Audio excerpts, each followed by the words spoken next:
good day po, attorney. Meron po bang pathway sa PR kung sakali pong maging pabor ang labor agreement? Yes. But it depends on the labor agreement, right? Kung ang labor agreement has a provision for transition to PR, yes, definitely.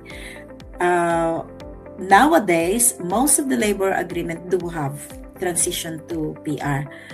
Compared to maybe 6 years ago, na nagkaroon ng dalawang labor agreement arrangement. Yung isa parang temporary lang, hindi nagbibigay ng PR pathway.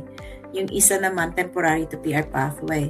So yung mga labor agreements na hindi nagbigay ng pathway, dito nagkaroon ng maraming problema. Kasi syempre, the expectations of the people who come over on labor agreement ay makakuha sila ng PR only to find out na yung labor agreement na pinirma ng employer nila with the immigration does not have that, or they didn't really want to give the PR.